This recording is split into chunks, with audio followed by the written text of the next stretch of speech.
Welcome back. In this section of the course, we're going to talk about pollinating your citrus tree. And there are going to be 3 parts depending on the type of tree you're using and the amount of work you want to do. So let's get started. Part A is very simple. Every citrus tree that I am recommending that you grow are self-pollinating citrus trees. What this means very simply is you don't have to do any work. You can have 1 tree or you could have 10 trees and the fruit will still grow no matter if you pollinate them yourselves or not. With this type of tree though, I do recommend making sure you bring it outside in the summer so that pollinators like bees, birds, hummingbirds, insects can pollinate the trees. If you keep it indoors all year round, you can still pollinate it, but we're going to talk about how you would personally have to do that. Part B has to do with if you have 2 different types of citrus trees. For example, if you had 2 different types of lemon trees that would need to be cross-pollinated, we want to make sure that the proper techniques are happening. If you have your plants or your trees growing outside all year round, there is nothing you need to do. Just make sure that your citrus trees, if planted in the ground, are 6 to 12 feet apart to allow pollinators to cross-pollinate between the trees. If you keep them in pots, again, I recommend moving them outside in the spring and summer to let those pollinators pollinate your trees. Typically, again, I would want to keep my gardening containers no more than 6 to 8 feet apart to allow those birds, bees, and other insects to easily travel from one tree to another.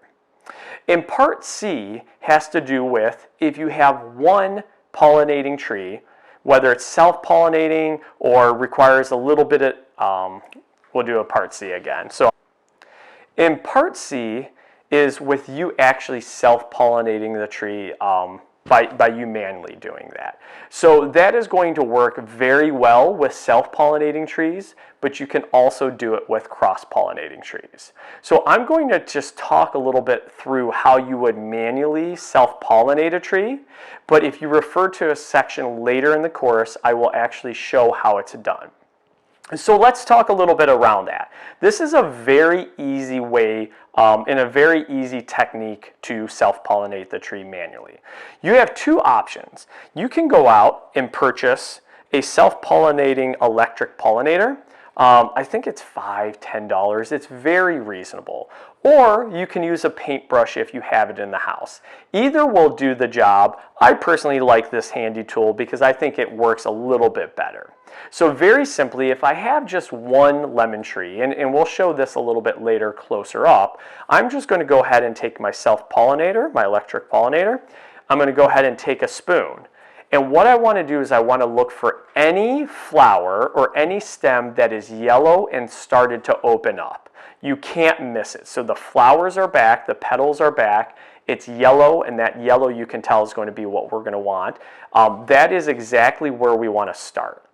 Once we see those, and there should be maybe 4 or 5 of those flowers, we want to just very simply take the tip of this and place it under the stigma, we call it, so under the flower, and we want to just go ahead and turn it on so that it vibrates and knocks the pollen down into your spoon. We're going to do this for every single flower on your tree. You can do it for about 4 or 5 if you have more than that. And then what we're going to do is we're going to go back to those flowers, every flower on your tree, and we're going to take the stigma, that flower, and dip it into your actual pollen. So we're going to go ahead, rub it around, and we're going to do that to every flower until there's nothing left. That is the easiest, quickest way to self-pollinate your tree. If you have 2 different types of tree, like we talked about, 2 different lemon trees that need cross-pollinated, very simply, we're going to do a similar approach. Everything I just described, but once you gather all of the pollen from 1 tree, we're going to go to the next tree and dip it into those stigmas. So again, that cross-pollination. But we'll talk a little bit more about that in greater detail at a later section of this course.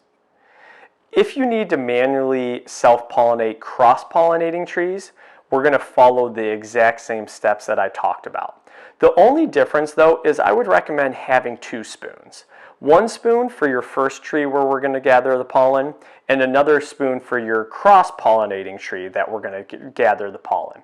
Once we have those 2 spoons, we're following the exact same steps. The only difference is tree 1 spoon, we're going to take it to tree 2, dip in the stigmas, and then tree 2 spoon, we're going to go over to this tree 1 and dip it in. So very simply, pretend like you're cross-pollinating them yourself.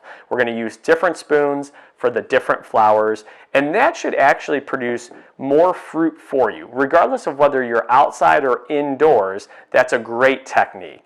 Personally, I recommend doing it every single year if you plan on keeping your citrus trees indoors the entire year. If you're going to keep them outside, I personally have never had an issue, whether it's all year or for just part of the year, just letting them pollinate themselves. And so we'll talk again a little bit more about this in a later section, and I'll actually demonstrate it.